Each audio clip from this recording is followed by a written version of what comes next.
Hello there everyone, welcome back to our channel. In today's video you are gonna see how you can change Facebook profile picture without notifying everyone. So to do that, let's head over to the Facebook application first. Once you are there, make sure you have logged in into your desired account and then head over to the three lines icon on the top right. Now head over to your profile.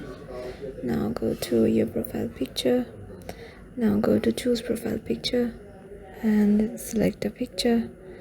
Now here you can see there is an option of share your update to newsfeed. It is check marked. So as I don't want to share it without notifying anyone, so I'm going to uncheck it and tap on save. So as you can see, my profile photo is being uploaded. So it is uploaded now and there is no post of it. So yeah, this is how you can just change Facebook profile picture without notifying everyone. Hope this video will help you out. We will see you in the next video.